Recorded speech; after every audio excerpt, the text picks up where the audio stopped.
line man, get the line man, the line man, Transmitting on the Star Times platform 24 hours. Àwọn onímọ̀ nípa ètò ẹ̀kọ́ lórílẹ̀-èdè Nàìjíríà. Hukumar tara kudaden haraji ta ƙasa. Alanye na ọchịchị mba United Arab Emirates UAE. The only channel that speaks your language. Anyị ga-eweta akụkọ gbasara ọrịa ahụ nke wakporo obodo anyị.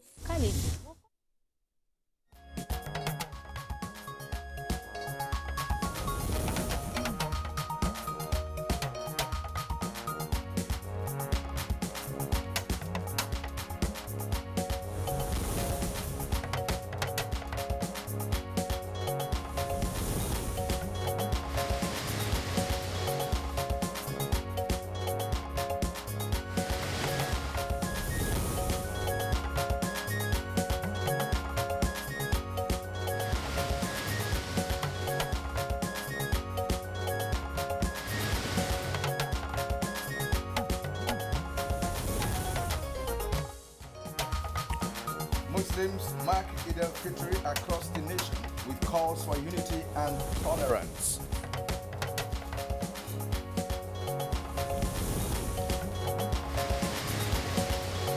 Acting President Yemi Osinbajo says the Buhari administration remains committed to improving the lives of Nigerians.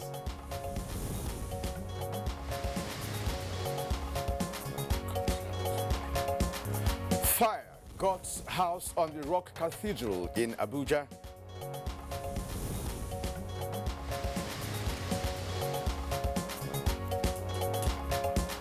And on Good Morning Nigeria today, our focus is on promoting peaceful coexistence in Nigeria.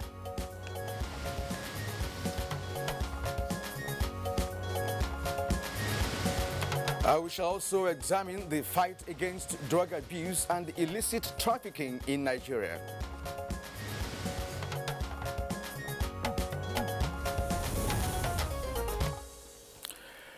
With over 250 ethnic groups and about 500 indigenous languages, Nigeria is no doubt a multi-ethnic society whose potential is enormous and acknowledged globally.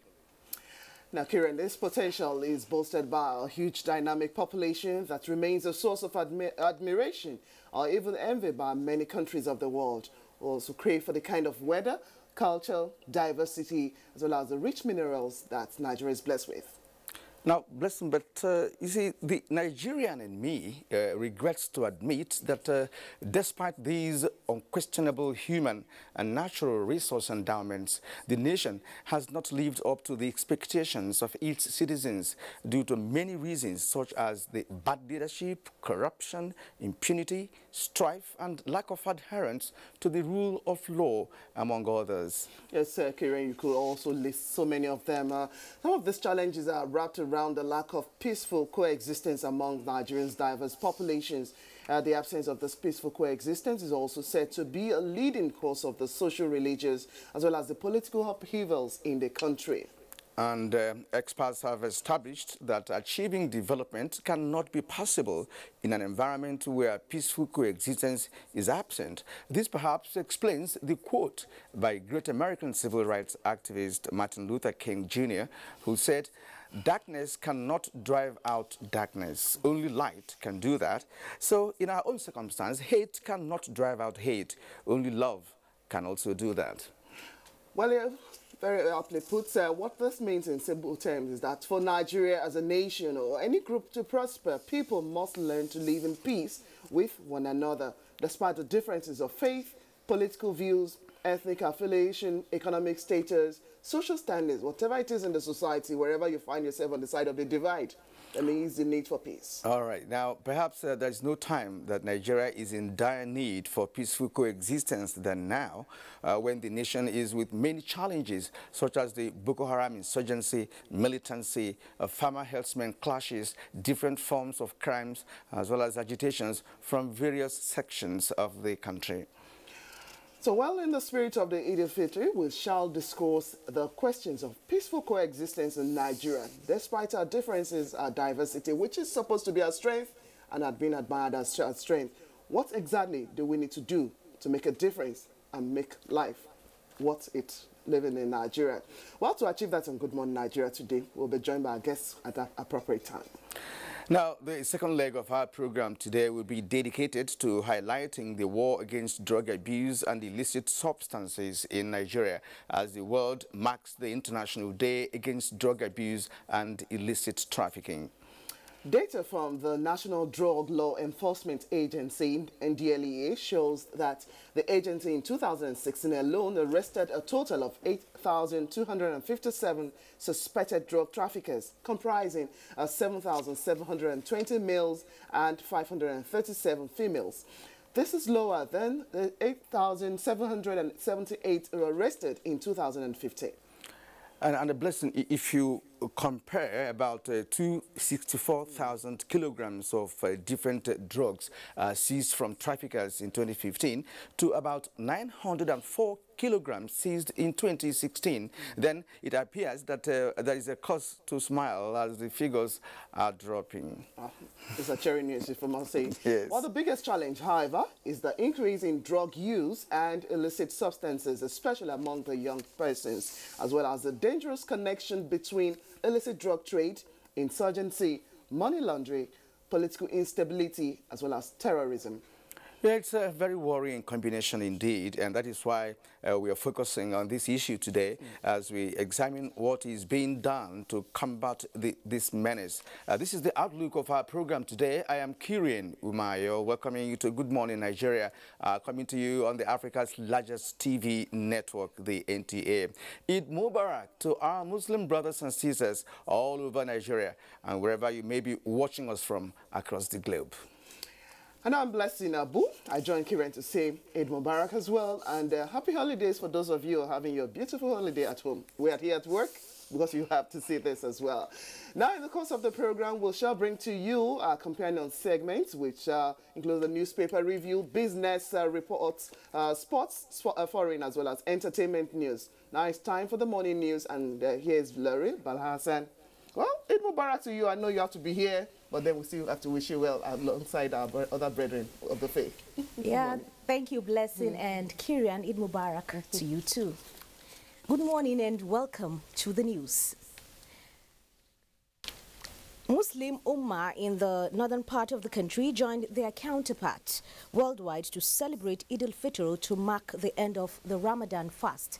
Lydia Bassi compiled the reports from various states, which indicates that the celebrations were generally peaceful.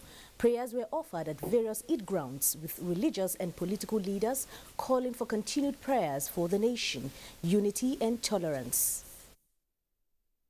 We urge people to continue staying together in peace. I urge all Nigerians to love one another. And still on Salah, the wife of the president, Aisha Muhammad Buhari, joined the Muslim Ummah in observing the 2-rakat congregational prayer. Mrs. Buhari attended the prayer at Guards Brigade, Mambila Barracks, Eid ground in Abuja. Her Excellency Mrs. Muhammad Buhari, the wife of the President, is extending her congratulations and best wishes to all Nigerians and the Muslim Ummah for the successful conclusion of our religious obligation during the holy months of Ramadan. She also requests Nigerians to continue with their prayers for Nigeria and for Mr. President. She also appealed to Nigerians to be patriotic in whatever they are doing, and we look forward unity, peace and development in this country. Nigerians have been cautioned to live in peace and avoid reckless statements. This is contained in a statement conveying the Eid al-Fitr message of President Muhammad Buhari to all Nigerian Muslims and Christians alike. In the statement made public by the President's Senior Special Assistant on Media and Publicity, Garba Shehu, President Muhammad Buhari added that the lessons of Ramadan include piety, self-denial, prayers and generosity to the poor and needy. The President also appealed to everyone to avoid reckless statements or actions against fellow countrymen and urged them to resolve to live in peace and unity in a great country which is the envy of many less endowed nations. And meanwhile, Acting President Yemi Osinbajo says the Buhari administration would remain committed to using the vast resources in improving the lives of Nigerians. The acting president, while receiving the Federal Capital Territory Muslim community on Salah homage, emphasized the need for national unity for the nation's resources to be fully explored. It is so important that we work together to make sure that our country is able to take care of its millions of people, and this is what God expects of us. God expects us to take care of the poor, to take care of the suffering, to ensure that we use government resources only in such a way as to enhance the good of the majority of our people. That is what is expected of us. And on security matters, the Federal Capital Territory Police Command, as part of ensuring the safety of the citizens, ordered watertight security at all entry and exit points into the capital city. The FCT Police Commissioner Musa Kimo disclosed that officers and men of the Police Command have also been deployed to embark on foot and motorized patrol.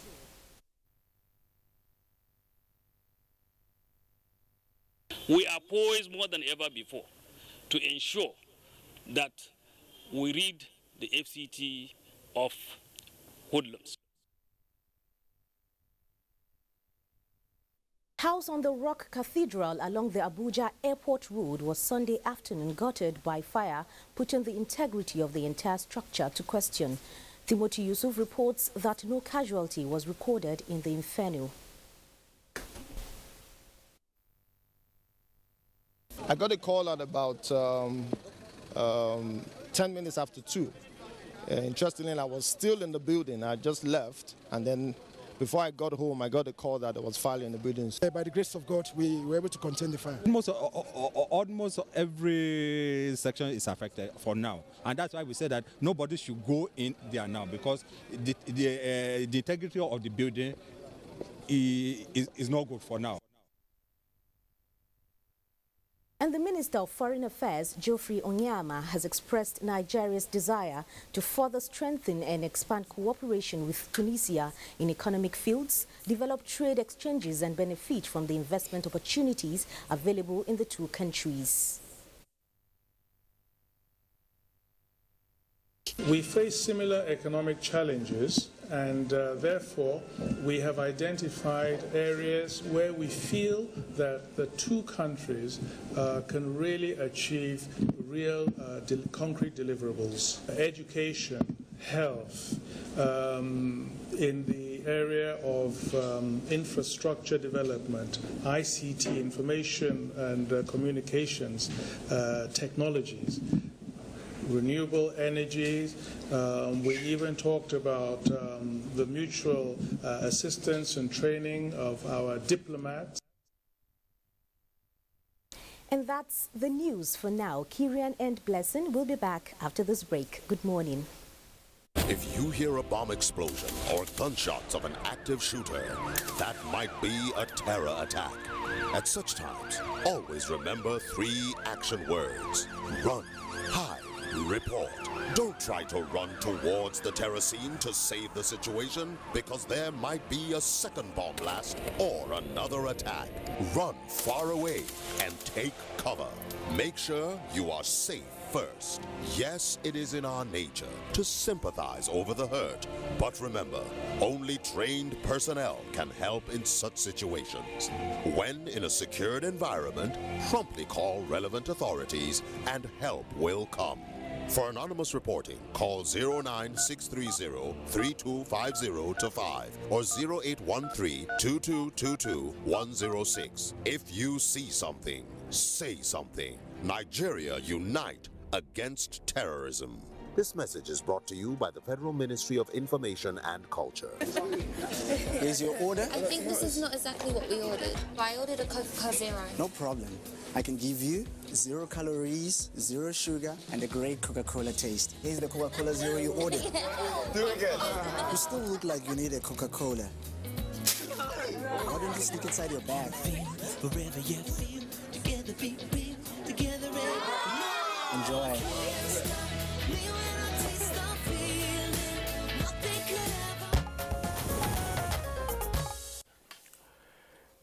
And now to business. Economic diversification efforts shift to revenue mobilization as Nigeria plans to limit external borrowing by raising financing at home. Details with Amina Nigerian in the business package.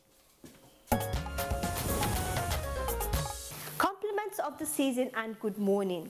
Acting President Yemi Osinbajo is set to launch the Voluntary Asset and Income Declaration Scheme to the nation on the 29th of June 2017, outlining the federal government's plan to increase tax awareness and compliance and grant taxpayers a time-limited opportunity to regularize their tax status without penalty. The plan to be executed jointly by the federal and state governments concentrates on the national duty of all Nigerian companies and citizens to pay their taxes wherever their income is earned, wherever they reside, and no matter how rich they are. This is coming from the background that Nigeria's tax-to-GDP ratio is one of the lowest in the world at 6%. In addition to tax evasion, which leaves an unfair burden of payment on those who can afford it the least, Nigeria's poorest people. And still on the Etisalat story, following the deepening crisis between Etisalat and a consortium of 13 Nigerian banks over a syndicated loan of about $1.2 billion granted the telecom company by the banks. The Central Bank of Nigeria, CBN, said the Apex Bank and the Nigerian Communications Commission, NTC, decided to intervene in the crisis in order to prevent job losses and asset stripping.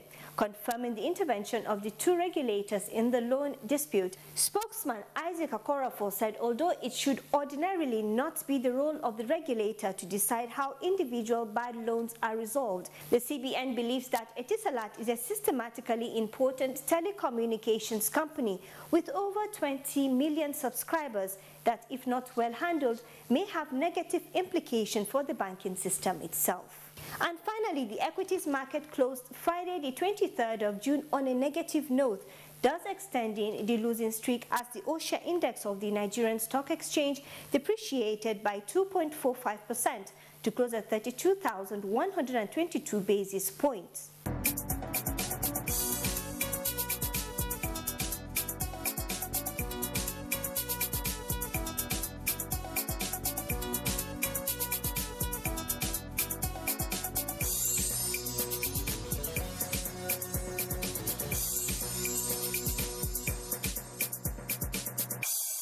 Meanwhile, declaration of Monday and Tuesday as public holidays by the federal government means trading on the floor of the Nigerian Stock Exchange will resume Wednesday, 28th of June 2017. And that's it on Business News. Good Morning Nigeria continues. Thank you very much, Amina Najim. Now, up next on our lineup is the newspaper review.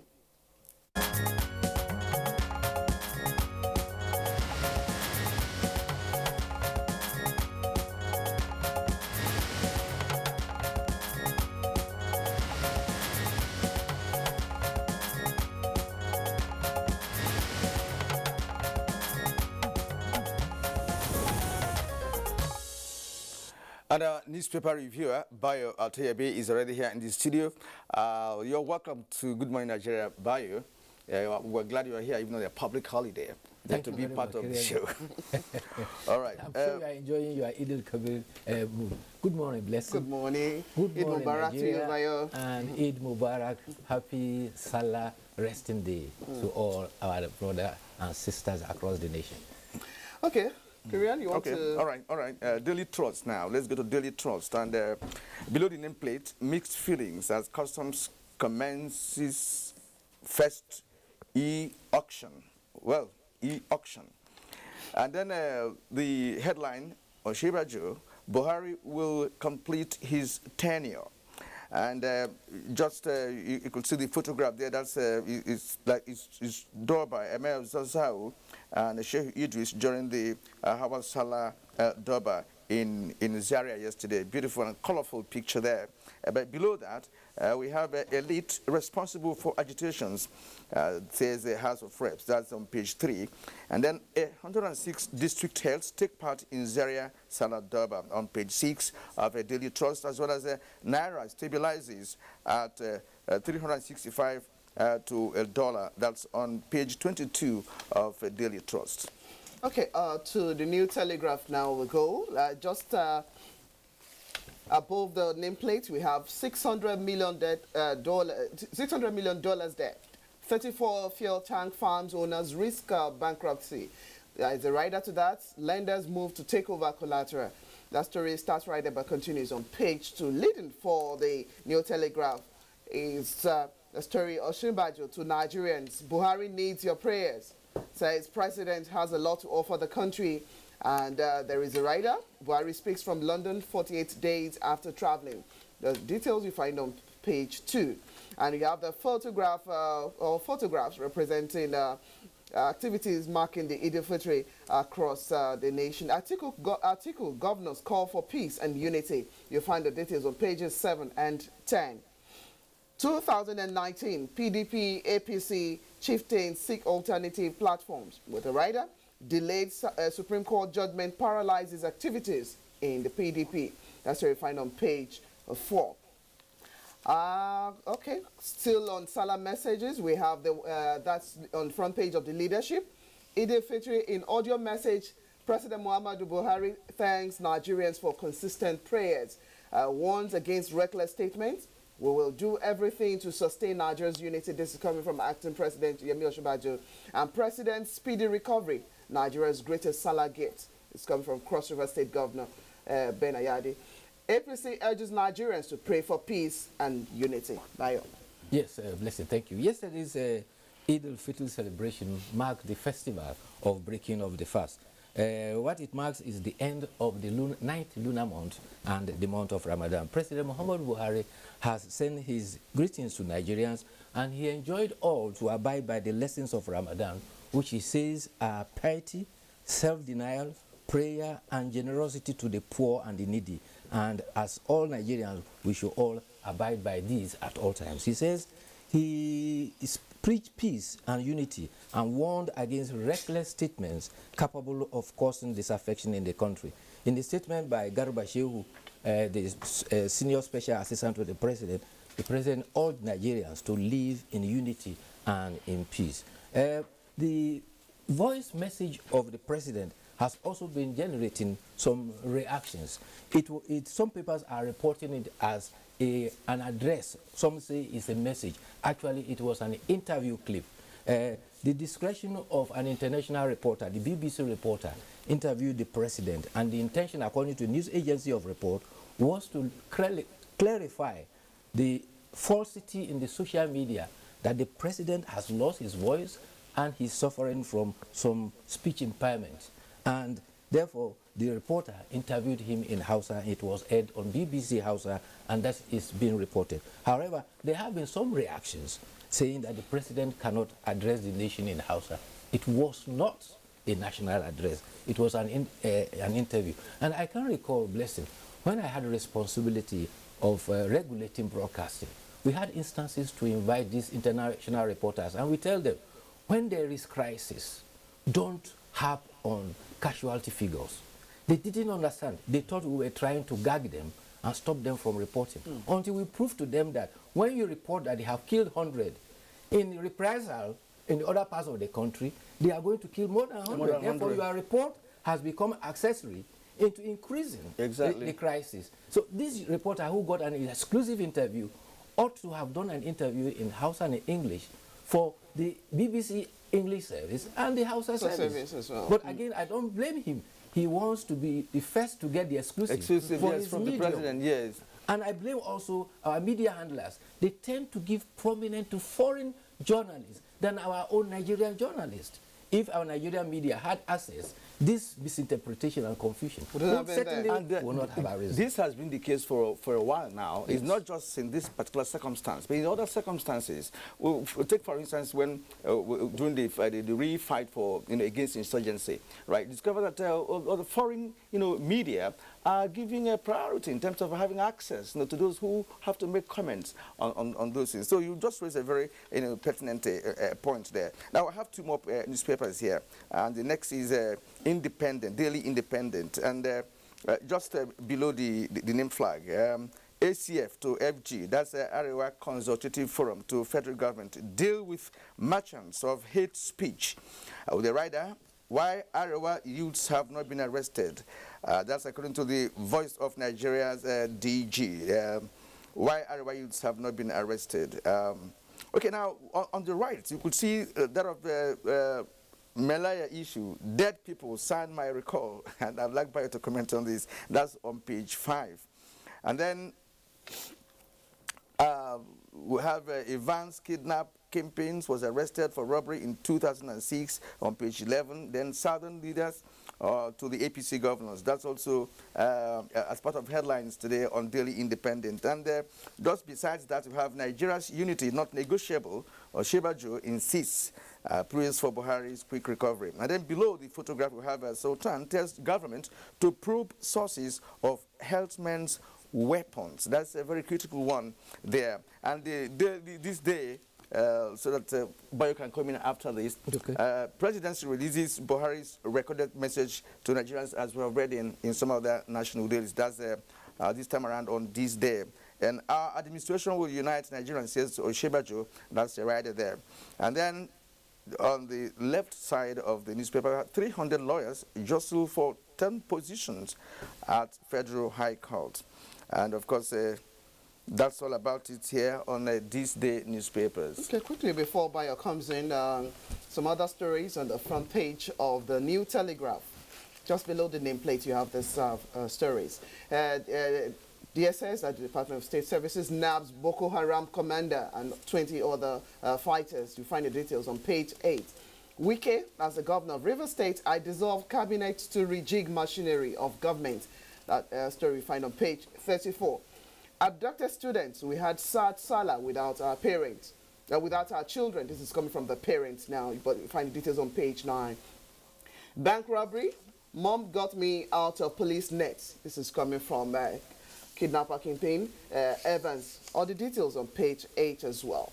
Now, Bayo, quickly, for those who love to just pop this pain reliever from time to time out in their mouth, just for maybe what you could have taken as rest, the foot of the page for New Telegraph, you have the story. Paracetamol could harm masculinity as well as fertility of unborn baby.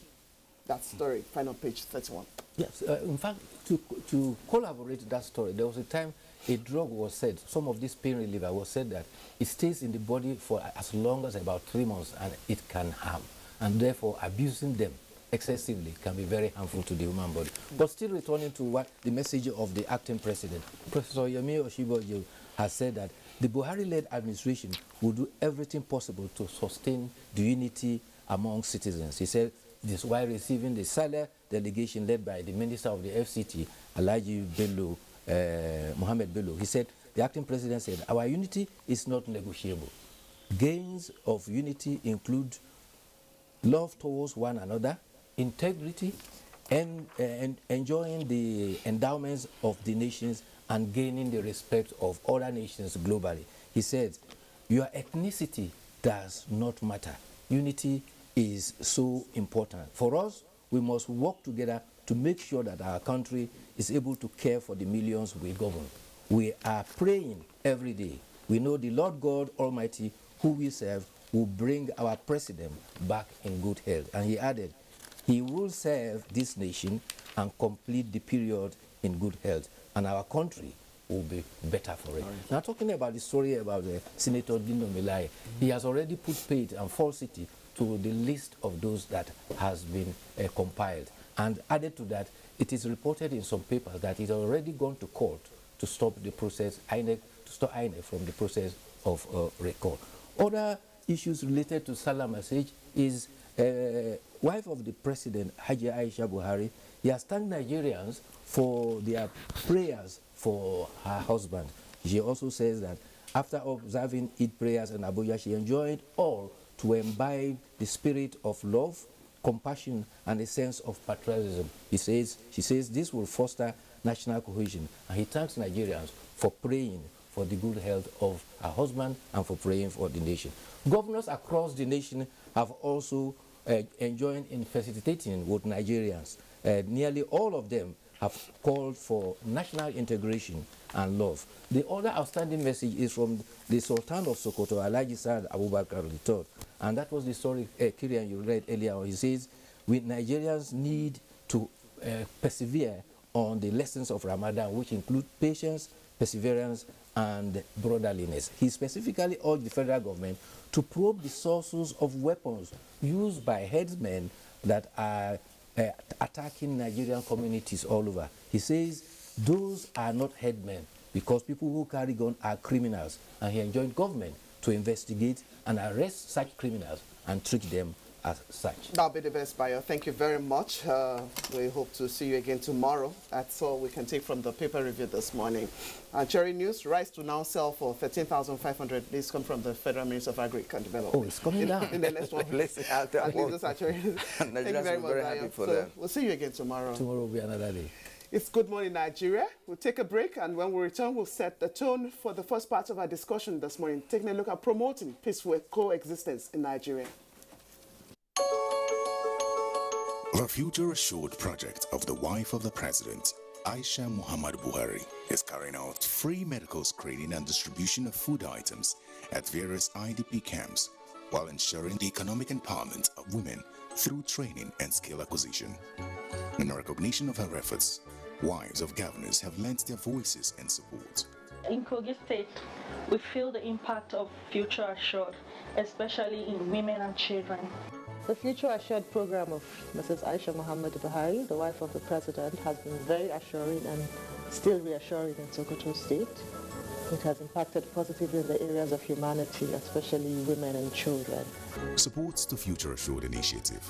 Email programs@futureassured.org.ng.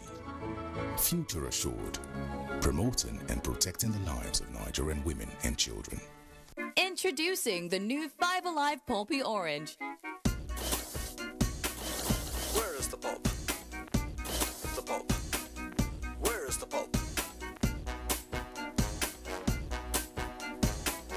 Where is the pulp?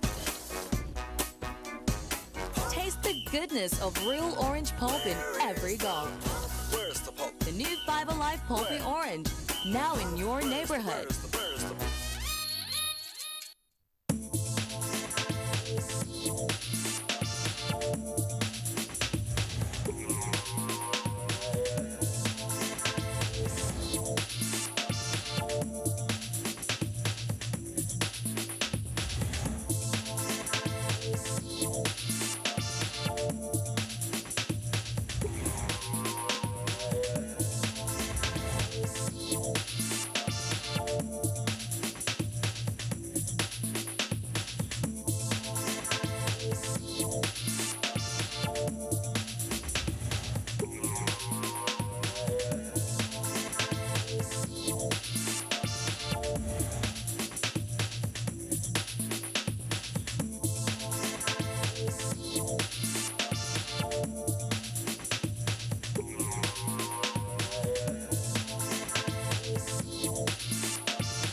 And now to set the tone for our discussion on promoting peaceful coexistence in Nigeria, here is Timothy Yusuf with this background report.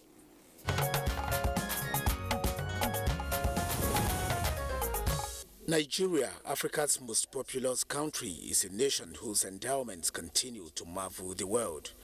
Known for its rich mineral resources, the country is also regarded as one with tremendous human capital that makes it an envy of many nations. Sadly, the huge potentials of Nigeria are yet to be tapped after over 100 years of amalgamation of the nation and about 57 years of self-rule.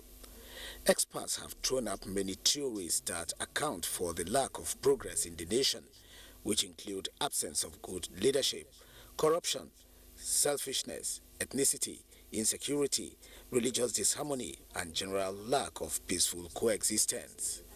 Perhaps there is no time in the nation's history that the need for peaceful coexistence is more pronounced than now, when the need for development is needed and there are agitations from different sections of the country. As a nation that has proven to the world that it can work together despite its diversity pronounced in multiple ethnic, tribal and religious backgrounds, experts believe that Nigeria's current challenges can be turned to opportunities if there is peace, friendship and solidarity for peaceful coexistence and sustainable development. Whether differences emerge from religion, ethnic, tribal or political differences, the belief is that nothing is possible in an atmosphere of rancor, disharmony and conflict. The losses the nation has suffered cannot be allowed to continue if the much desired turnaround will be achieved. The responsibility of making this turnaround possible lies with all citizens, particularly those entrusted with leadership positions. Strengthen dialogue and cooperation between Nigerians of different persuasions, as well as encouraging justice, fairness, responsibility, the rule of law and tolerance will go a long way in making things turn around. Conflict prevention, peace building, reconciliation can lead to a society of morality, happiness, tranquility, security and prosperity. As Nigerian Muslims mark Eid al-Fitr, lessons from this time of deep religious exercise and reflections provide a good platform for guests on Good Morning Nigeria to discuss the imperative of peaceful coexistence in Nigeria.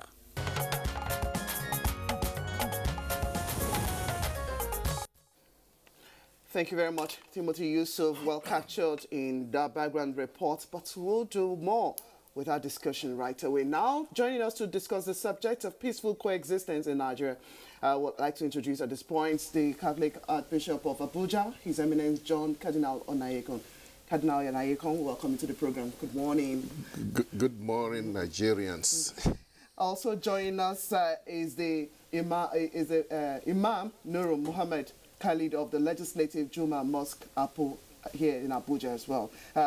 Imam Muhammad, I'd like to welcome you to the program. Thank you. Good morning, Nigerians. And with us is Comrade Oke Ezala, a member of the Nigerian Youth Parliament. It would be very interesting to hear from the representative of the youth this morning. We welcome you to Good Morning Nigeria, Mr. Ezala. Oh, thank you very much, Kid. And good morning, Nigeria. All right, and to begin this conversation, we would like to begin with John Cardinal Onayekon. Now, is Nigeria short of the desire for peaceful coexistence, do you think? Oh, I'm glad you asked that question, because that was the first point in my mind. Namely, are we really aware that God has given us something that is precious called Nigeria? Do we believe in that? Something that is, we have, let's say, we have been given, which is worth keeping and worth developing. If we are not agreed on whether you really want a Nigeria, then the question of whether we want mutual coexistence in Nigeria becomes academic. And there are many people who do query whether you really want a Nigeria. And I think this is where the problem should start from, because you cannot have your cake and eat it. You cannot enjoy the good things of having a big country like Nigeria with its diversities and the famous natural resources we are talking about on the one hand, and on the other hand, not want that nation. And I think that is where our problem lies. Question of Nigerians living together in peace, I do not think it's something there's no option in that now. If we don't live in peace together, then we are not going to live in peace at all. We are not going to live together at all, because we cannot live constantly fighting one another. All right, thank you very much, His Eminence. Yes, it's still within the season of Eid al-Fitr, a time to actually reflect on what we've done for the past 1 month. And I'm sure from time to time, Muslim as well as other religious bodies actually look forward to having this peaceful coexistence. This essential message at Eid al-Fitr today, how impactful is it in addressing this area of peaceful coexistence for us as a nation? Yes, it is important to note that all the messages we have been passing throughout the Ramadan is reflecting on the importance of being together in peace. And many at times I do call the attention of Muslim faithfuls to remember that the Prophet ﷺ did a peaceful living with non-Muslims. So the point is, we must understand the need for us to live in this country as people. We are people, we are human first before we become religious. We are human first before we become Muslims. So we must address the issue of being human by carrying humanitarian activities together with our fellow Christians and other non-Muslims who are practicing even the traditional religion or any other religion. We must understand that life is so important to us and to everybody. And if we don't respect one another, there will be no peace. When you address your neighbor with words of abuse, abusive words, you are now creating chaos and havoc in the nation. So we must understand this, and that is all the messages we have been given throughout the period of Ramadan. All right, let's go to the representative of the youth here, because when things go wrong, the youths are usually the instruments for destabilization from the experience the nation has had, over the years. Now, Comrade Zala, some have suggested that the lack of coexistence among Nigerians is some kind of a elite conspiracy. Do you agree with that? Of course, yes. You see, over time, Nigerians, especially the youth constituency, have learned to live together. If you go to Lagos, Kano, or even every other state in Nigeria, you see that Nigerian youths are well united. We don't have a problem. I don't want anybody to make it look like, oh, the youths are the problem of this country. No, we are not.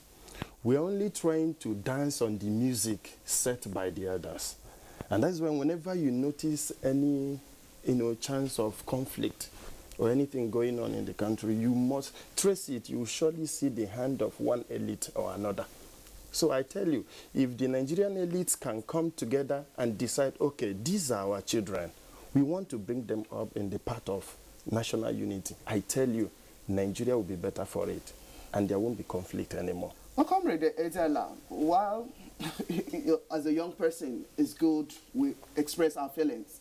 And if you say you're teetering towards what the elders are saying in court, these are the same crop of youth that still say the elders or the older generations have done what they could do with Nigeria. Why don't they give them the chance? If you are going to be following that path, what new narratives are the young people saying? I open the different media, the different parts on social media. What I hear or what I see are shocking, abusive words that you will just be so shocked in your mind to say, where did this one get their training? Where did they get their upbringing? Are those things that the elders are saying to you? Exactly. That's just my point. Some of the elders don't even know the way to the social media. They don't know, but they talk to us at home. They talk to us in churches. Okay? There are so many organizations that the truth is, even in politics, you have the elders occupying almost all the space. So, let's take for a political party, for instance. You have a man of 55, 60 becoming a youth leader of a political party. That's ridiculous. So that's like subjecting the youth sector, to a very certain level that is difficult for them to grow and come up. Okay, let me come back to your question. You see, there is this African thing. We have a tradition respecting our elders. That is African. And so, but then we have to draw a line between respect and fear.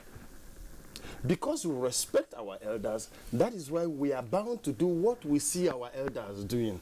But there is this diminishing return of that respect. As soon as you respect over time, since independence, I will now see that this respect is rather yielding us misfortune, yielding us political apathy, yielding looting of treasury. Then that is where the issue of fearlessness now comes out. And that is why you see the youth now a kind of revolting now, saying no. We have respected you, but we are not afraid of you.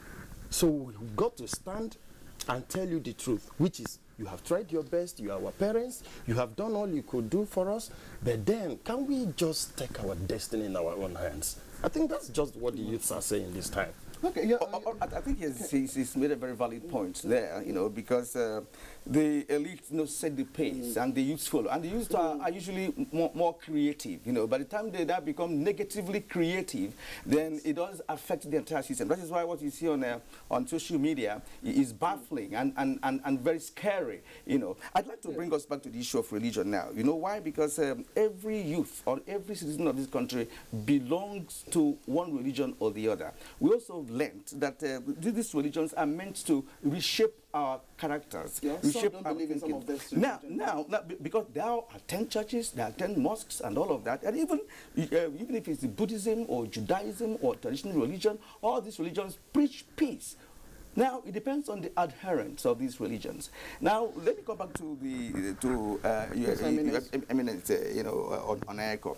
Now, is it that the handlers of these religions, or the heads of these religions, like you are one here in Abuja, are not passing the message correctly, or that the followers or the faithful are not really adhering to the tenets of these religions?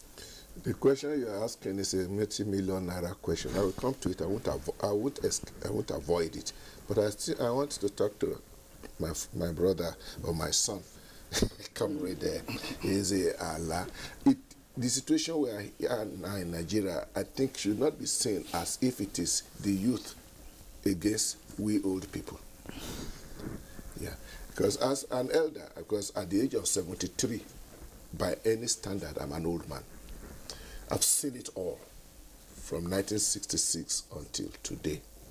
Yeah, and we are certainly not proud of what our generation has done. But I think what should be learned from this is that we learn our lessons.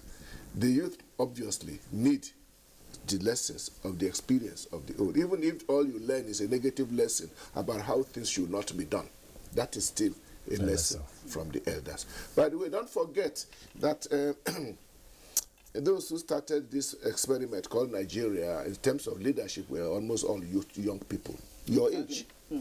They were all your age. We now think of Awu, think of Zik, think of Madu Bello, because we see these pictures of old men. They were not. They were all young boys. And they were all young boys. Were there any girls among them? It's a man's world. They're all young boys. What I think you should learn from that is that it is possible for the youth to take their responsibility and stop saying that we are only dancing to the music which the elders are beating for us. No. At your age, you know what is right. You should do it. Come back to religion. It is the good old story about what religion means. Religion is has to deal with the relationship between you and your God. So first and foremost, it's a personal thing between you and your God. Ever before you talk about any organized religion, ever before you talk about any religious leader. Now, if you go beyond the personal level and you come to the level of the organization within which leaders like me and Sheikh Ustaz Nura comes in, then you go to the level of religion as that has a whole range of values, doctrines that it, and I'll use the word ideals that are put out. And when you look at those things, you will find that Nuru and I will speak the same language about justice, about honesty, about worshiping God, about avoiding evil, about solidarity between every human being. And the issue here is the primacy of being a human being, first and foremost, child of God, which all of us are. There is this gap between the ideal and what actually happens on the ground. That is where the problem is. It is not as if the religions are not preaching the right thing. I hope they all are preaching the right thing, because nowadays we are not sure anymore what some people preach. But if we take at least the one that we know, if they preach the right things according to what we see in the major books of the Bible, we will speak the same language. And the people then are left to decide how much of it they are able to carry out. Those who go against the dictates of their religion know that they are doing it. They are not even challenging the dictates of their religion. They are only saying, well, it's true what you are saying, but you know, we are human beings. You know, that we have to, man must survive. And in the struggle for survival, we cut corners. You try and see whether you can get it done better by ignoring the right way of getting things done. This is the problem we have. And here, it's not only religion that has to work on it. The state has its own role to play. The whole issue of impunity about rule of law comes in also. Yeah, Your Eminence, still with you. Aspects to words being given on the altar, on the pulpit, or wherever we choose to put out this word are supposed to be edifying. But it will appear to be that some of the words even coming from some of these pulpits are no longer such that we edify the body, that is the adherents themselves. It is different from what we used to have or what's supposed to be. Why is it increasingly so that we cannot actually achieve that, what we preach on the pulpit, different from what we say in the homes and even on the streets? The scenario of religion in Nigeria right now is unfortunately quite complex. And every now and then, nowadays I begin to get a bit jittery when someone calls me religious leader, because I say there are so many people who go on that title nowadays with whom I have little or nothing in common. It is probably the price we have to pay in Nigeria for our freedom of religion, which allows anybody can get up anytime and set up his own religion here in this country and make himself whatever he likes. And the only thing I've not seen now, nobody has said he's a pope, but other things, and there's no rule against it. So because of that, we pay the price of freedom, which means you get ready to tolerate all kinds of things. But there should be a limit. There should be a limit. That's why we find that anybody, no matter if you call yourself Archbishop, Cardinal, or whatever, if you climb the pulpit and preach hate speech, you should be arrested as you come out of the church. You should be arrested. All right, thank you, Your Eminence. Now let's just go to Imam. I really like you to look at the question I put to Your Eminence, you know, in connection with what is preached and what the adherents of different religions are doing. You know, does it reflect, you know, that we are obeying the tenets of these religions? I'd like you to come in there. Okay, now if we set an example, had it been there is no preaching at all in Nigeria, what will be the situation? You see, to me, the clerics are doing their best. I mean, majority of the responsible clerics in the churches and in the mosques are doing their best. But the issue lies in there is no setting or ruling that will guide Nigerians about religion. That kind of notion we have that Nigeria is a secular state. I think Nigeria can equally maintain its secularity and regulate religious activities by putting some kind of rules that this is where preachers will stop. There is no go area. I mean, anything that has to do with security, we have to take it very serious, and we have to make sure that nobody tamper with it. His Eminence has said it right, that nowadays anybody can become a preacher, whether he has a training or not, whether he has the knowledge or not. The most important thing, he has something to tell the people, I want this and I want that, and I am doing it in the name of God, and they will believe in him. So this is the problem. If we can address this problem, Nigeria will be at safe. Comrade Zala, would you want to comment here? Well, I think my fathers have said it all. Yes. No, not again.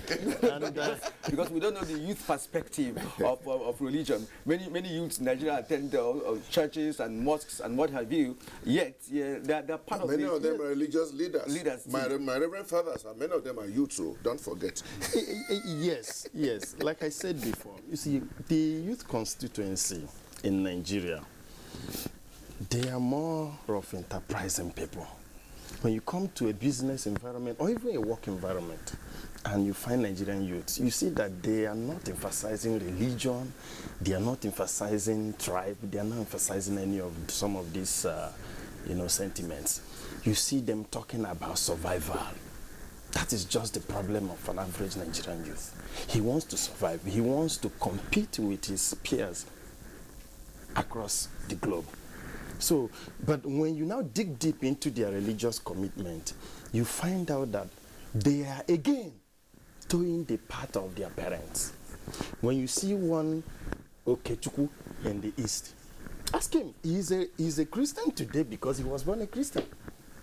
His parents taught him the Christian way. You see one Umar Farouk in the North. He is not a Muslim because he is well convinced about Islam. Just like the man in the East, in the Southeast.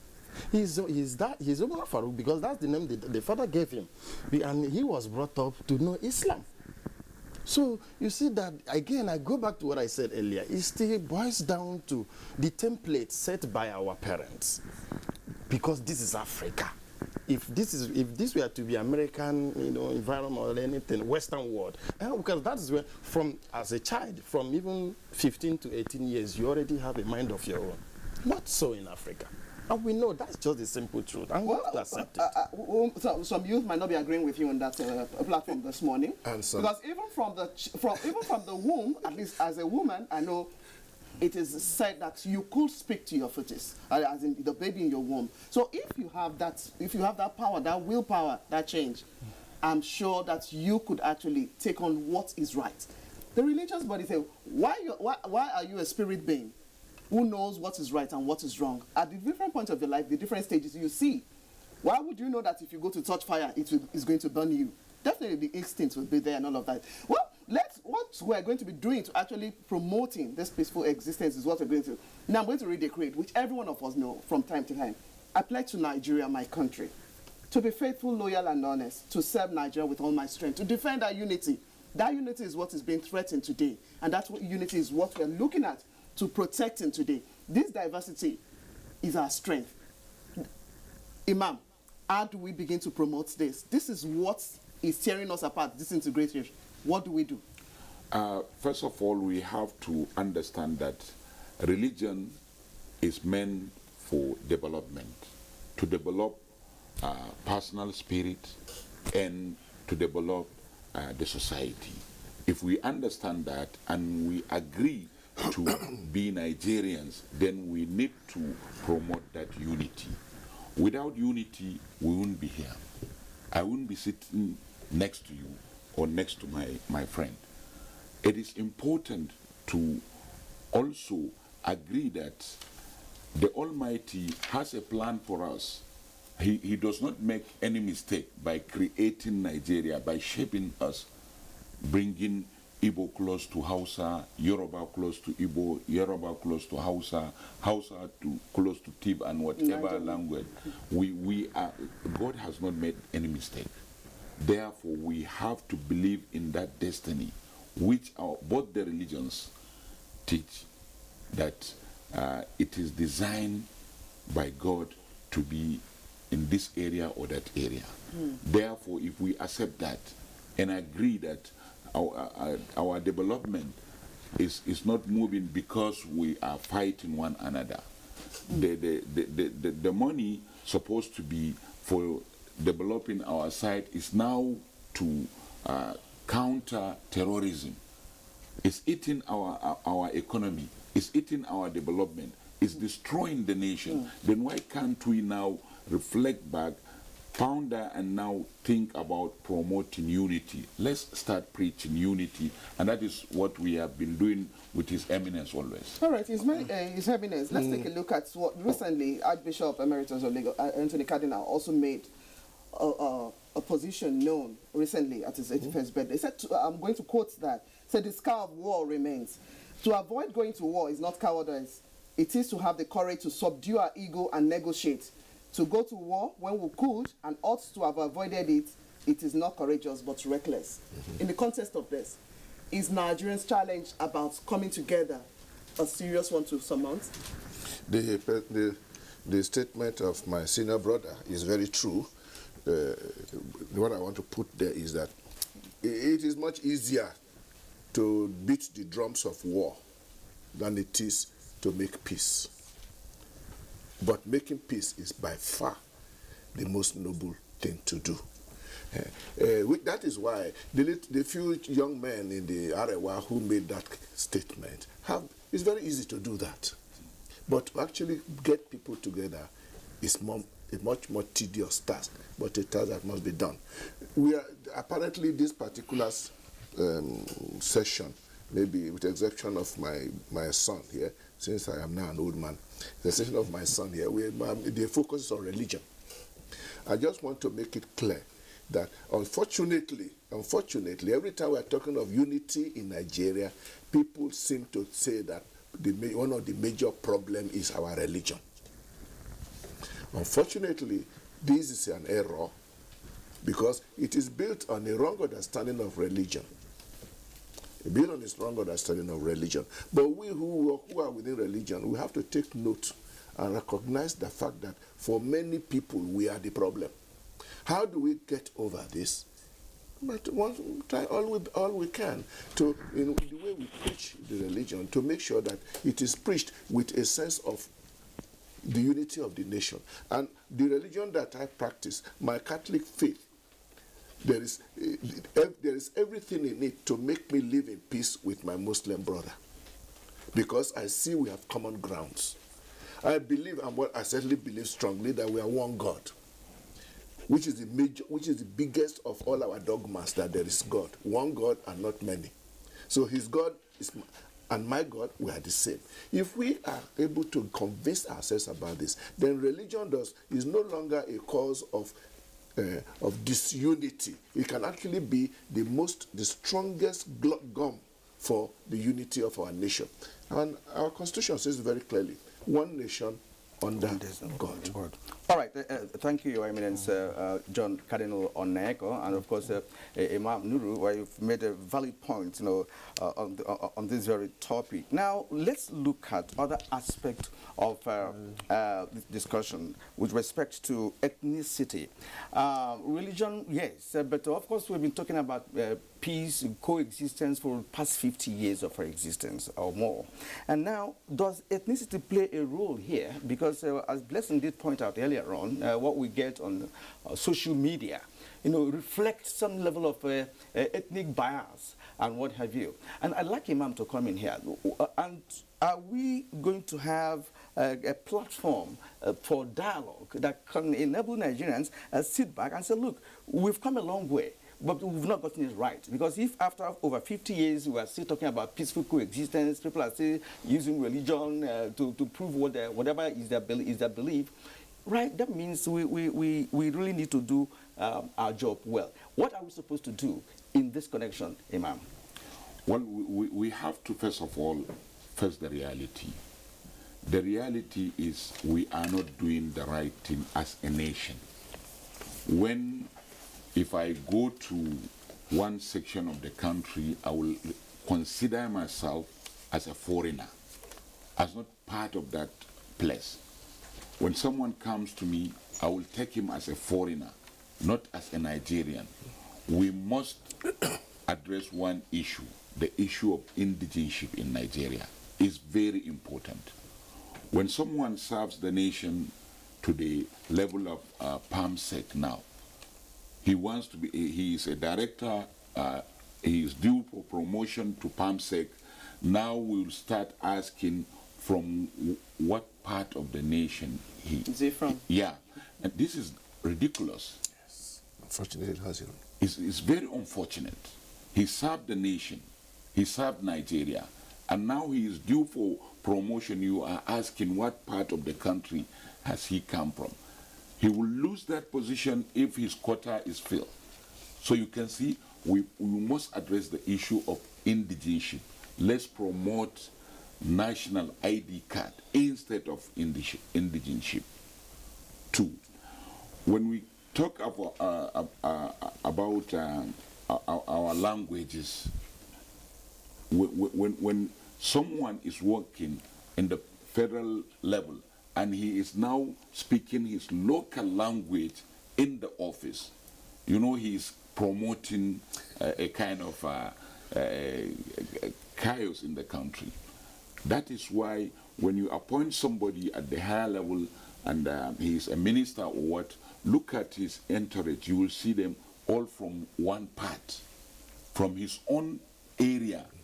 So we have to address all these kind of issues as a country to make Nigeria one and to make Nigeria great. All right, Blessing, that's one issue here, because if you look at the nation's constitution or the documents that are regulating our operational methodology in governance, you discover that indigenship is part of it. That is this quota that we talk about. It even affects people who are working in establishments. When it's time for you to be promoted, they will begin to check how many people are in that position from your own part of the country. It is like it's enshrined. And again, it's obvious, you know, that even in the National Assembly, there are committees, you know, that are there to ensure that there is an equitable distribution of scarce resources with respect to position or positions of authority in this country. Please come in here. We have been hearing very often that those things you say are enshrined in the Constitution. We are all saying now that a lot of those things enshrined need to be reviewed. Of course. We have been talking about reviewing our Constitution. And for me, that's one of the areas. There are also, with all due respect to Alhaji Nurul, you know, many people are also pointing at the position of Islam and the Sharia within our constitution, which they insist must be looked at if we really want a peaceful country. We must be ready now to put everything back on the table. So that is enshrined doesn't mean it is cut in stone. Everybody in Nigeria, after all, this constitution was given to us by the military regime, who went through the work of the Constitution Drafting Committee. In their own wisdom, they decided what was going to stay, what was going to go away, just as they have tampered with that Constitution during the time they were there without asking anybody. So we have a piece of paper on our hands, and we should not allow that to stop us from making progress. There's only one point I wanted to make with regard to, you raise ethnicity. We started with religion, and you raise ethnicity, all in the context of unity of Nigeria. I will hope that we should not forget that there's something wonderful in this country, that we have religious differences, we have ethnic differences, but I said cultural differences? Well, cultural, ethnic. But our ethnic differences and our religious differences, thanks be to God, crisscross. Yesterday I was at Mass on Sunday. A huge crowd was in front of me. We are all Catholics. We feel like we are brothers and sisters. We walked up together to receive communion. Nobody is asking, where do you come from? That means in the church there, our ethnic differences was already leveled. The same thing will happen, must have happened yesterday during the Eid Fitri celebration, which means that religion can actually be a glue to help us bring our different ethnic cultures together. But even when we take of ethnicity, when I go back to my village and we have our village meetings, the Muslims, there are not too many in my town, but there are some Muslims. They are part and parcel of our village meeting, and we are all brothers at home. We don't ask whether you're a Muslim or you're a Christian. We are just Kaba people, sometimes the same family, and we work together. If it is possible to do it, then it means Nigeria has to learn how to live with our differences and see our differences not as a cause for separating ourselves and for fighting, but a cause for unity. And this is a lesson the world needs. We are talking of Nigeria because our country is very special. God is very good to us. Our country is very special in the sense that we have almost equal number of Christians and Muslims, and huge numbers of Christians and Muslims. 80 million. There's nowhere else in the world you have that. But this is practically, for me, a model for the rest of the world, because we now live in a globalized world where we used to talk about Middle East Muslims and Western Christians. But we can't say that anymore, because in the middle of America there are Muslims. In the middle of the Middle East there are Christians. Just like we no longer, it is completely wrong to talk about the Christian South and the Muslim North. There's no such thing. There are Christians in the North and there are Muslims in the South. All right, gentlemen, well, before we get to comrades, we have reactions already from members of the public who are watching this. We'll quickly take a look at this, and we'll take a look at what next to do to actually still strengthen that which we have as diversity and our strength. From Dele Jack Solomon, we have this tweet: in order for Nigerians to live peacefully, it's important for individuals to rise above their differences. Dialogue is needed for promoting peace. Then from Aminu Modibo, he says the road to Nigeria's peace is still far because of the actions and inactions of the present generation of our leadership. From Sani Michael Amakaji says nepotism, regionalism, sectionalism indoctrinated into our system are factors that have hampered our peace over the years.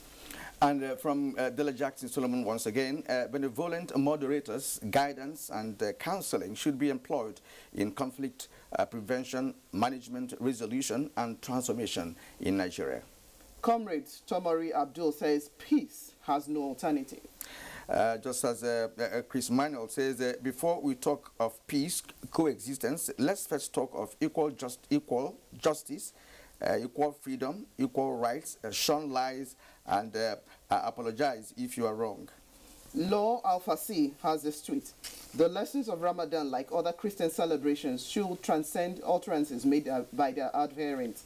Let's desire to think love. Okay, now Dele Jackson once more. He says, thank you for bringing up this topic as subject of discuss today. It is timely and well spot on. We say Barakah de Salah to all Muslims. And at this point, let's bring in Ezala, Comrade Ezala. We've raised the issue of ethnicity and all of that. How does that play out within the youth constituency? Yes, thank you very much. I think God did not make any mistake bringing us together as a people. And nobody should think that because we are together, then I have right to attack His Eminence, or he has right to intimidate me because I'm a younger person. Nobody should bother thinking about that. One of the mails read that we should first of all talk about equal justice, equal right. Be good to your neighbor, then peace will naturally come. It is a waste of time or an act of futility for anybody to be expecting peaceful coexistence and unity where people are not just to another, where the right thing are not being done, both by the government and even the governed. So talking about tribe, God has made us who we are. God has made me an Igbo man. He didn't make me an Hausa man. He didn't make me Yoruba. And so he has also made my Kunle friend a Yoruba man. That is our differences.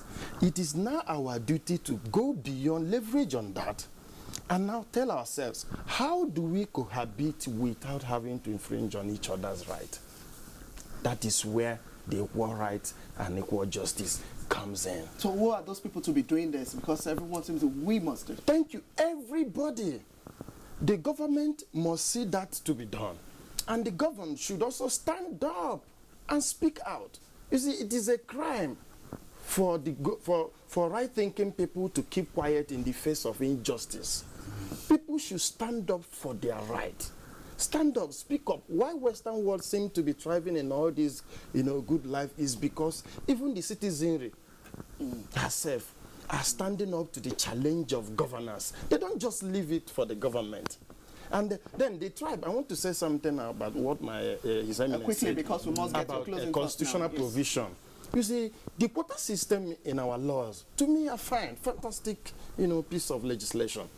It's because if you must recognize different ethnic groups in Nigeria to give them a sense of belonging. What about if you must cure this agitation? What about merit? Good. Merit can only thrive when people are pacified. Merit, you must be satisfied first before you can talk about merit. Because whether we like it or not, some part of this country are far more educated than another region. That's the truth, whether bitter or sweet. So if you're looking at merit alone and sacrifice national unity and sense of belonging, that is why we are where we are. Well, that is another justice we must look. Imam Nuruddin, your final thoughts. Need for peaceful coexistence. Where do we begin to start all of this? Let's start with our politicians and our elites. We must address the issue of unity in Nigeria. Being elite means you are a leader. You are to lead people to unity, not to destruction. And also the clerics supposed to do the same thing, and every Nigerian must live in unity, because without unity there is no peace. All right, Your Eminence, your final thoughts on this. Sheikh says we should start with the politicians. I would say everybody must start with himself. Everybody must start with himself. Like, if I'm a Yoruba man, what is my immediate reaction when I meet an Igbo man? Can I, at least at that level, open up and realize that we're all brothers and understand that we belong to the same country? When we are abroad, it happens often, You meet an Igbo man if you are in Sweden. Oh, my brother, because you are in Sweden. When you come home, it's a different story. So I think a lot will happen if we, even individually, are able to arrange our own mentality to embrace people and to think about being fair to everybody. And forgiveness is part of it. One of the speakers, one of the tweeters spoke about, among other things, says readiness to apologize when you are wrong. Add on to that also readiness to forgive, even those who have not apologized. Because if you are waiting until everybody apologizes to you, there will be no peace. So this is a job for all of us. All right. Thank you very much, Your Eminence. It's at this point that we close this leg of the conversation this morning, and we'd like to thank His Eminence John Cardinal Onayeko, the Catholic Archbishop of Abuja.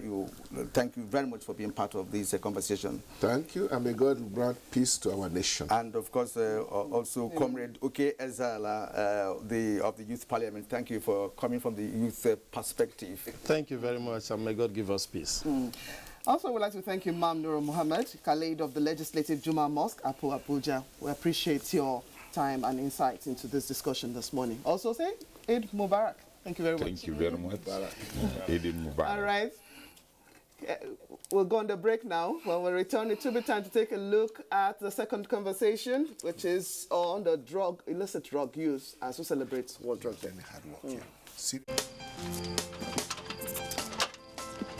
Oh boy, climb this thing now. No be only to connect lights. Come you and yourself now. Now wow. Oh boy, calm down now. Oga Kasali electrician who will look for with this. Oh, Oga Kasali, come help us fix this wire now. Sorry, I no longer carry out illegal connection. It puts the lives of people at risk and can cause fire outbreak and disrupt power supply. I will never be part of anything that has to do with this any longer, because change begins with me.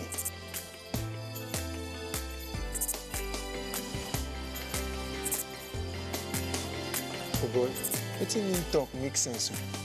Oh boy, make we carry this ladder from over.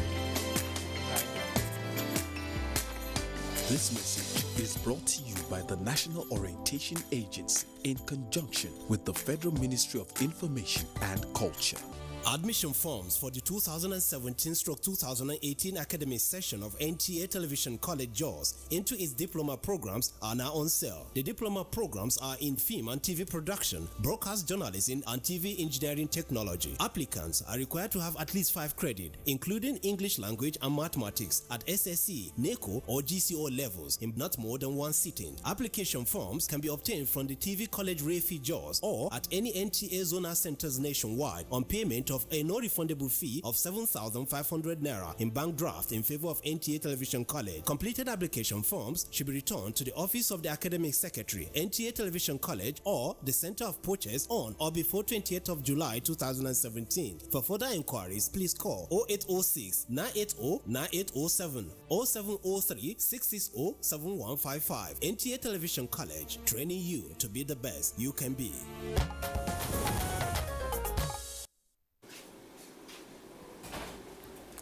You are still watching Good Morning Nigeria on the network service of the NTA on a Saturday. Now, the National Drug Law Enforcement Agency, NDLEA, held a press briefing in Abuja last week where it said the war against drug abuse in Nigeria has recorded substantial success based on the number of arrests and seizures by the agency. Chairman and Chief Executive of NDLEA, Colonel Mohammed Mustafa, addressed the news conference in Abuja. Let's now hear the details from our own Kunle Adeye.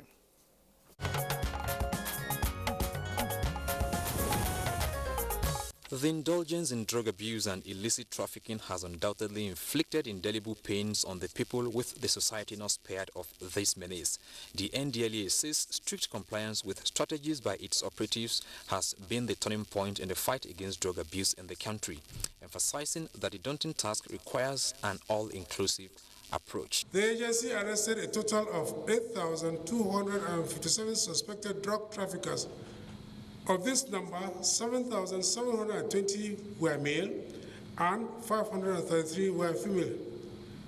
Illicit drugs weighing 206,947.57 kilograms were also seized. Colonel Mohammed Mustafa Abdallah says the agency also engages in the rehabilitation of repentant drug addicts, noting that international cooperation is what is needed to nip in the bud illicit trafficking. He, however, described the political will of government to fight the trend as motivating.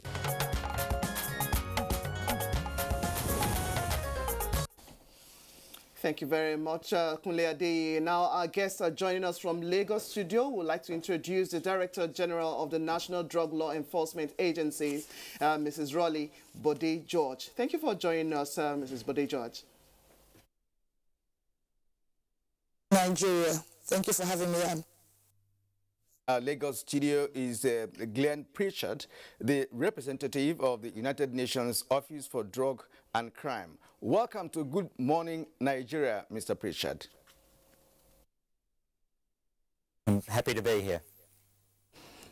Okay, now let's begin by looking at the theme for 2017 International Day Against Drugs and Illicit Trafficking, which is Listen First. Listening to your children and youth is the first step to help them grow healthy and safe. What is this focus? Nigeria appears to have made progress in the number of arrests.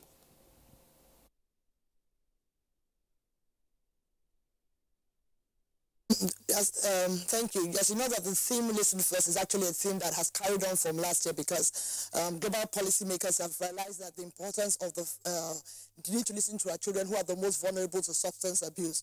So basically what we're trying to do is to get parents, basically we want to start from the family, parents, policymakers, teachers, all those that have to do with youths to listen. When you win their confidence and win their trust, then you are also able to tell when they have difficulties and problems, because from a lot of counseling, we know that most of the children that get onto substance abuse are usually those that have some kind of underlying problem. It's really an underlying problem somewhere that they say there's a dysfunctional family, there's no one to talk to. So that's the whole idea, is that win their trust, listen to them, let's see what the problems are, help them to deal with issues, tell them what drugs are about so that they don't have to learn from outside. So basically that's what Listen First is about.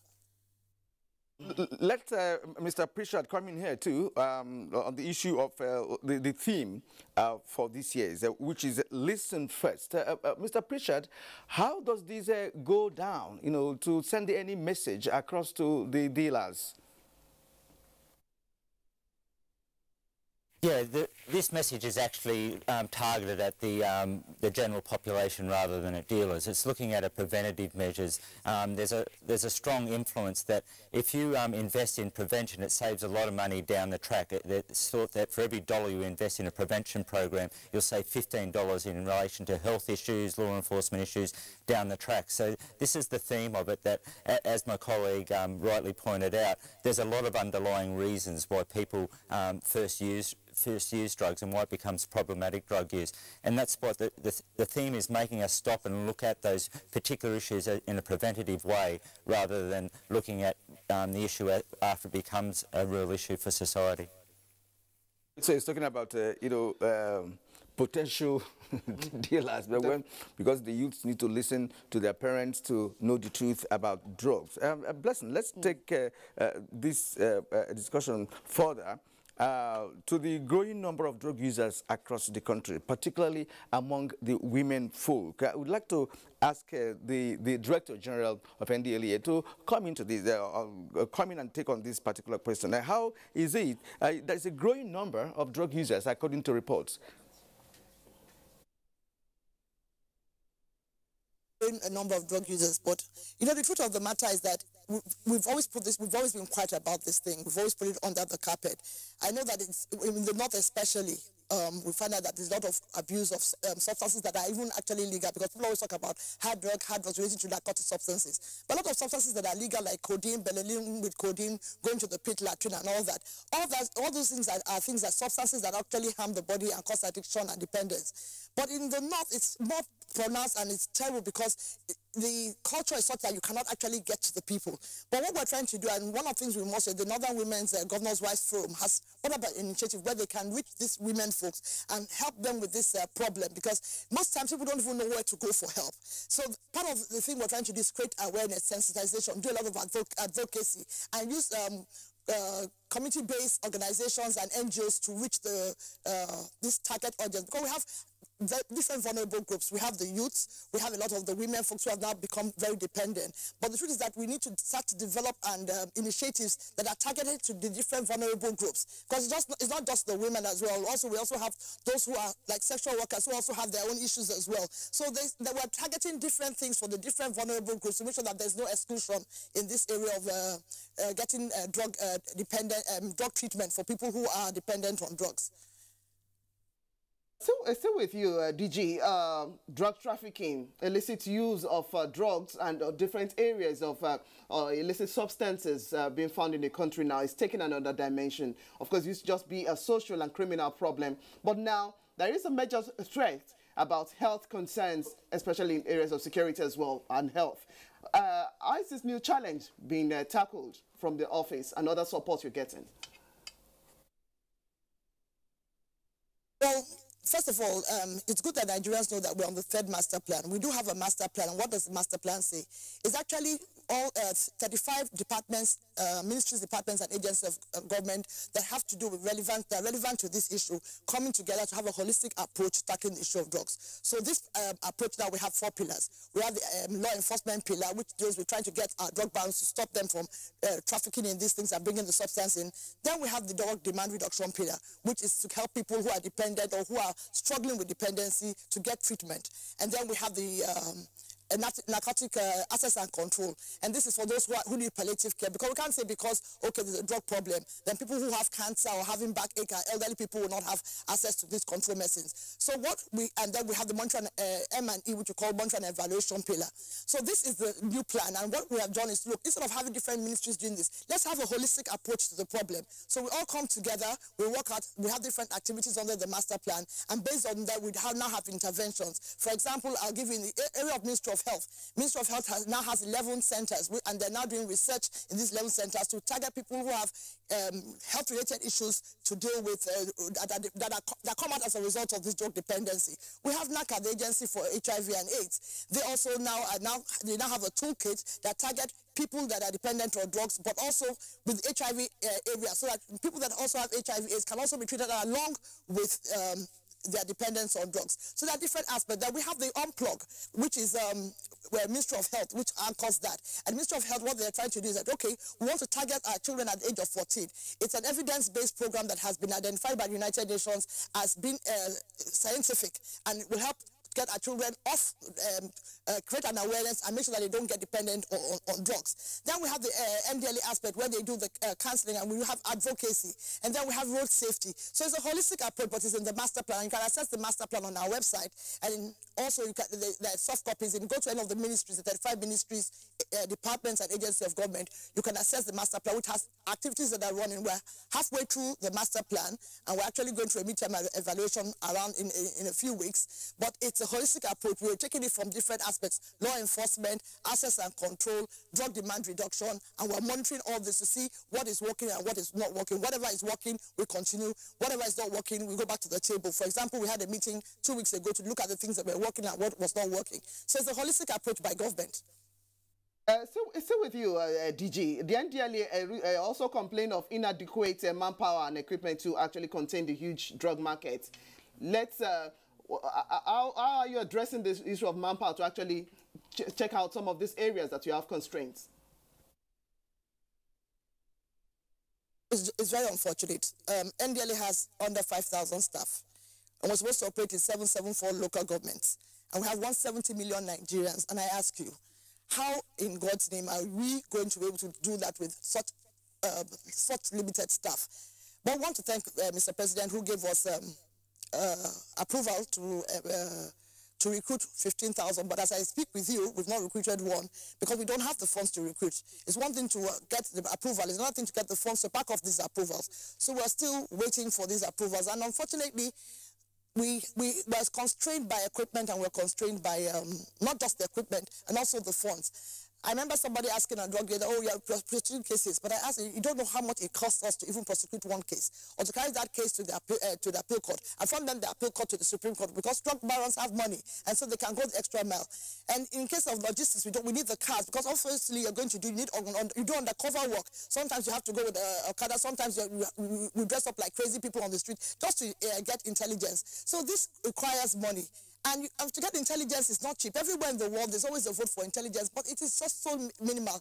We keep appealing to government, and we have their ears. They've been very, the Minister of Finance, we spoke to her, and the PAMSEC, they have been actually very forthcoming, and we're hoping that now that the budget has been passed, that they will look into it. And also, we must thank the chairman for both the Senate and the House Committee, because they've had our ears, and also they're also trying to do advocacy for us so that we can get these funds that we need. But we really are underfunded, and that's just the honest truth. I was just teasing with somebody that NDLA actually brings water out of the rock, and now somebody joked, we even are bringing oil out of the rock as well. Thank you very much, DG. I can feel the energy in you. Thank you for that submission. But now going to Mr. Pritchard, you are a UN representative, the Office for Drug and Crime, and you know very well that when it comes to illicit drug business, whatever drug that exists here, part of them usually find their way into Europe or America. So it's like a global thing. It's a kind of global business. Now, the DG has told us that the NDLEA has some constraints which had to do with inadequate manpower and the equipment to discharge their responsibilities. Now, what level of collaboration exists between you and, of course, the NDLEA? Yeah, thank you very much for your question.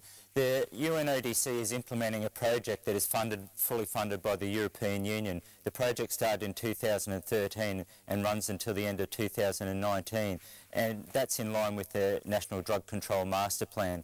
Our main focus is in relation to building capacity, bringing about change management within the NDLEA, much of that is training on international best practice. This is what limited resources they have, learning how to better use intelligence, how to collect intelligence, how to analyse that intelligence, and how to disseminate and value add to that intelligence, and to make the rest of the bigger drug barons. We also support other agencies and ministries such as the Ministry of Health and the Ministry of Education through prevention programs, as the DG mentioned, and also in relation to, we've created 11 model drug treatment centres with the Federal Ministry of Health, and we've built a lot of capacity. We've trained over 1,200 health practitioners in relation to drug treatment in Nigeria. If I go back to the law enforcement, we've trained over 1,600 law enforcement officials from 7 different agencies in relation to different training such as intelligence, money laundering, investigation techniques. This is all building a stronger capacity to make the limited resources work stronger and more effective. Thank you. I'm still with you, Mr. Pritchard. Now, there are collaborators when it comes to drug business. There are international collaborators. And as a UN staff, do you offer any kind of advice or suggestions, or do you have any mechanism by which you try to track the perpetrators on the other side of the divide, that's from between Nigeria and other nations that collaborate in this business? Is there any of such a collaboration existing between the UN Office for Drug and, of course, the NDLEA to ensure that the network is disconnected? Does that exist? In terms of the project's role from the UNODC's perspective, we're very much of a capacity building rather than an operational partner in relation to drug trafficking. We assist in terms of building partnerships with international counterparts and leveraging off those partnerships. We work to build and facilitate those partnerships, but actually getting involved in the transfer of information and intelligence, that is something that we leave to the NDLEA in terms of their operational capacity. Thank you very much, Mr. Preacher. We'll still come back to you. DG Rolly Body George, now let's take a look at the link between insurgency, money laundering, political instability, as well as international terrorism in Nigeria and elsewhere. And now, issue of borders have actually affected this fight against illicit drugs. First of all, let me say, I'm glad that you asked this question. Let me first of all say that every crime, most of the crimes that are committed are actually committed under the influence of hard drugs, narcotic drugs. And it's also unfortunate that Nigerians are yet to understand the input and the importance that drugs does to even terrorism. First of all, true, yes, we use the war model in combating terrorism in Nigeria, which is the militant approach, but that's just 20% of the whole thing. The truth of the matter is that in our border, we have very porous borders, unfortunately. And that is worsened by the fact that we do not have the personnel to man the borders. But now, we've now moved from being reactive to being proactive. As my colleague did say, we're now doing intelligence-led policing. And the only way that we can cope at this point in time is to go in the intelligence-based model. That is to look for intelligence, work with intelligence, and work with international partners. So what do we have? For example, on our borders now, we have in the airport, we have what we call the Air Corps, which is a joint task force of the different agencies and security agencies of government to ensure that we do not have any infiltration of drugs within the airport. Now, at the sea land borders, we have other agencies like Custom that we work with. And so what happens is that we share intelligence. So the first area is to share intelligence within the departments and agencies of government. For example, if Custom feels, okay, there's a container that under suspect that they were watching, or through intelligence we need, okay, then we come together, we do a joint inspection, and then we get our sniffer dogs. They sniff, and most of the big arrests and seizures we've done have been at the port, because a lot of them were brought into containers, pipelines, and things like that. So that's the first thing. And as the issue of terrorism, I always say to people that, yes, and all this, people say about drugs, but at the end of the day, national security is about development. It's not just about, okay, yes, we go toward this. And even the issue of drugs, we have to realize that we have to go back to social welfare. Once the well-being of your nation is not taken care of, drugs input will always continue, and once the drugs are on the input, then there's a crime, and once there's crime, then there's transnational organized crime, then there's, and the truth of the matter is that I always look at the judiciary, which is an important partner in this fight. The thing about terrorism is that it's sponsored, And so criminal wealth is always what is used to sponsor terrorism. And so when we bring down the drug baron, it's not just enough to arrest the drug baron, it's to go after the wealth. Because if we don't go after his criminal wealth, what happens is that money goes back into the circle and into the chain, and then it's now used to fuel other transnational organized crime, which terrorism also is a part of, things like kidnapping. So if, for example, a kidnapper is caught and you've taken all his money, you've broken down his houses, you've taken all his money in the bank, it's going to be unlikely for him to rise up again. So it's a collective effort, and it's something that is collective shared responsibility. It's not just about NDA alone, it's about everybody and also the community. Because we've reached a stage now in Nigeria where the community has to get involved in the fight. Because your neighbor next door, I don't know your neighbor. I mean, NDL, if you bring the intelligence, yes. But you and I know the person who is at home, who goes out only at night, who's taking drugs, who is selling drugs. Most times, most of the arrests we've done has been from intelligence. So the thing to do now is to make sure that these borders are still intelligence at the end of the day, because we don't have the resources to keep monitoring every state. The borders are porous. But with intelligence, international cooperation between departments, agencies of government, and also the community, I'm sure we'll do a better job. Not as we're doing a good job as it is, but we can do better. Mrs. Bode-George, you know, from your experience as a DG of NDLEA, are the laws against drug abuse and trafficking adequate enough in Nigeria for you to operate hitch-free? And do you require further legislation to make your job easier? First of all, let me say that in line with international best practice, there are a lot of areas of our laws that need to be addressed. First of all is in the area of sentencing. That's one. The judges have a lot of leeway as to how much they can give. So if a guy has been arrested even for having a meth lab that can kill almost 2,000 people if they're living in a house in less than 2 hours or 2 days, that guy could be given, from the judge's discretion, could be given maybe 4 or 6 months. So what we're trying to do is, to try and reduce, we as an agency believe that if we can have a little more evenness above this, the way that these sentences are passed out, that's number one. And two, also, is also in the area of criminalization. But right now, internationally and globally, it is seen that people that take substances, that use substances, are actually not criminals. They're people who need help. If I have a brother or sister who is on drugs, he's actually not a criminal.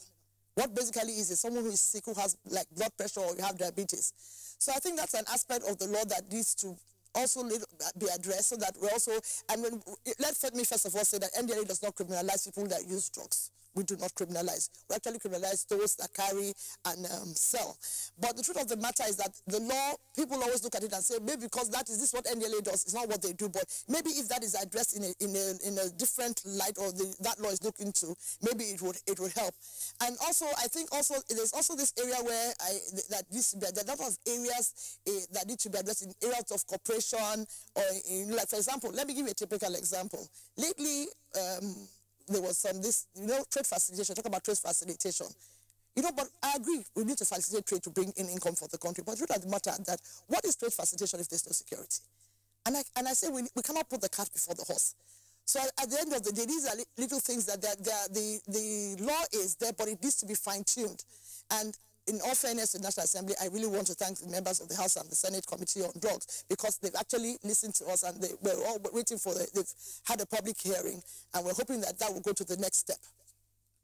Thank you so much, DG NDLEA. Now back to Mr. Pritchard. Yes, UNODC is doing so much to support in different areas, and I'm sure there are shared reviews from other parts of the world on what they're doing to actually stem this tide. Now, what other things do we need to do as a nation? Nigeria, of course, is demonstrating its own strength to actually fight illicit drugs as well as other areas of crime. What other things do they need to do to actually demonstrate this strength?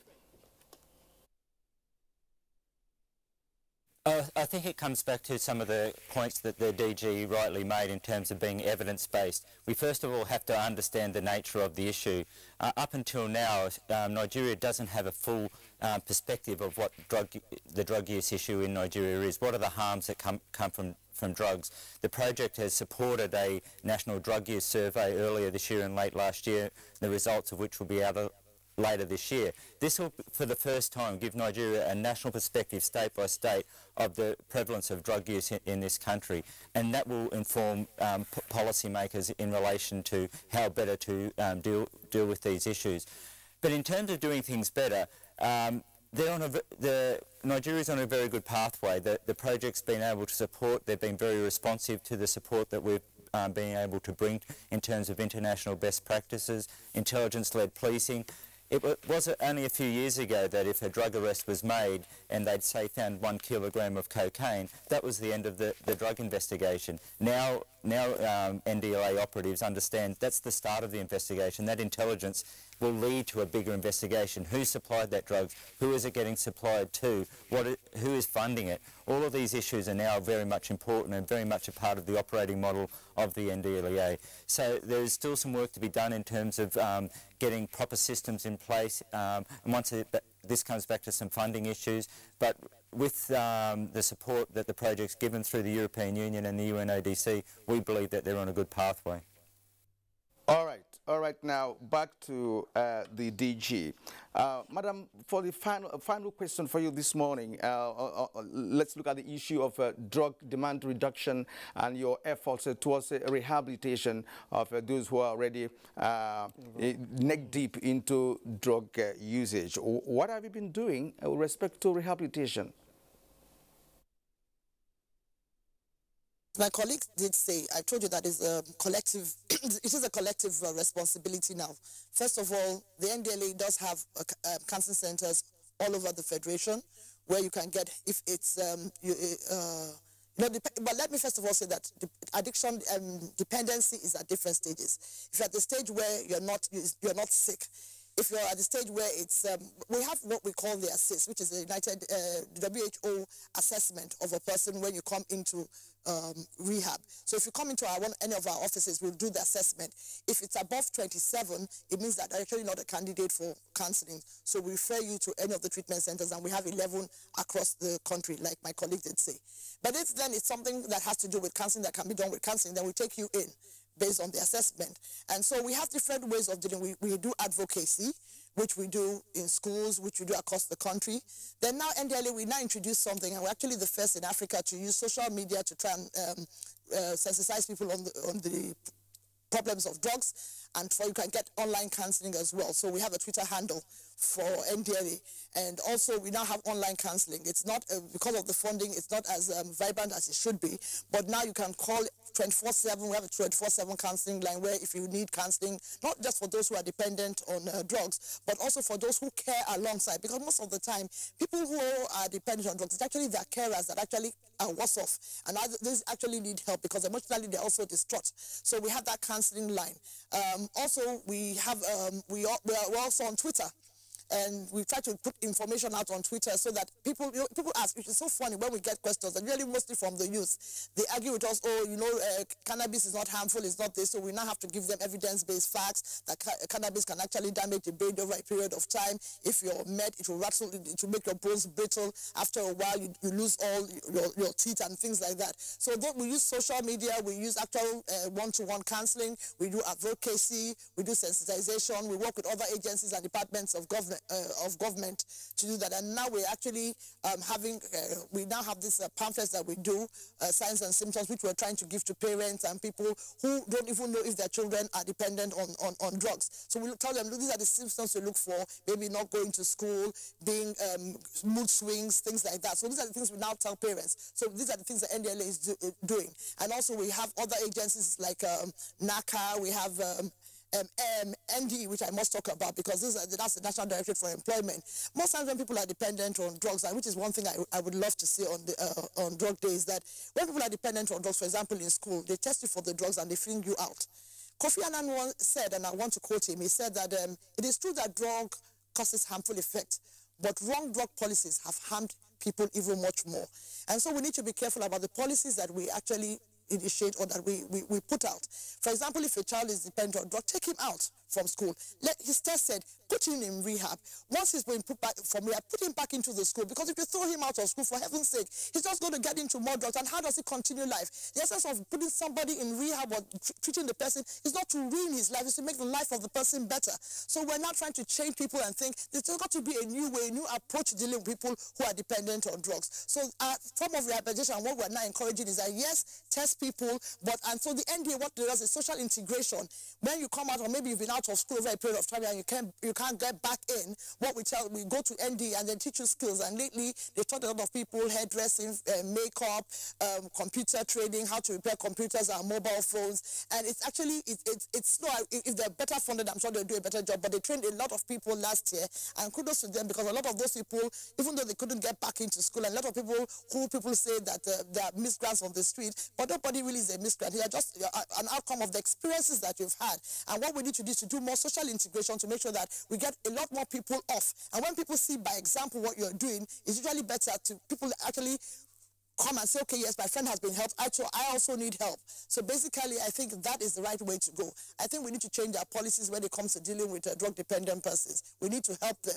If a guy in the ministry has diabetes or blood pressure, you're not going to send him out of the place. You say, go and get help, and he comes back. You send him to the clinic. If a guy is drug-dependent, let him get well, bring him back so you can rehabilitate him, so he doesn't become a misfit to society, and you don't ruin his source of livelihood. Very much, DG. And Mr. Pritchard, we have reactions already from our viewers who would like to read them to you as we round up the program this morning. Dele Jack Solomon has this tweet: expeditious and diligent prosecution of drug offenders will decrease cases of illicit, and laws dealing with drug offenses. Such need to be reviewed. Now, Sani Michael Omokoji says, if only our society will not be involved in aiding and abating illicit drugs, human trafficking, this evil will not be minimized. From Clifford Agugwesi, we have this one. If the NDLEA does not have the resources to recruit more staff, will it not be willing to welcome some Nigerians to volunteer?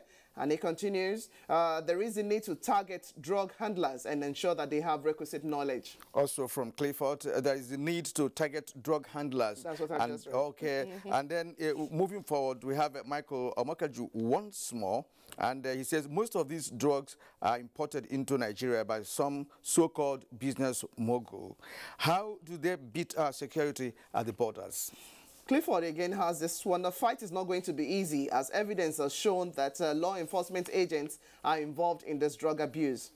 And Law Alpha says governments before now had been lax in tackling. I think daily zone is what we have to. Despite the huge, seeming huge catch, the drug trade is indeed booming in Nigeria because of lack of zeal by agency and judiciary to prosecute offenders. And Law Alpha too says governments before now had been lax in tackling the proliferation of illicit drugs in the country. And at this point, we are ending, of course, the conversation for this segment of Good Morning Nigeria. And I would like to thank the Director General of the National Drug Law Enforcement Agency, Mrs. Rolly Bode George. Thank you, ma'am, for being part of our show this morning. Wish you all a drug-free life.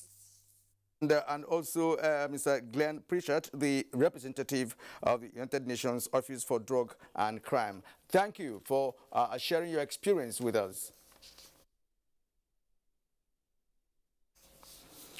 All right, Blessing, the next is sports now. Yes, we have some sporting stories as we join our correspondents.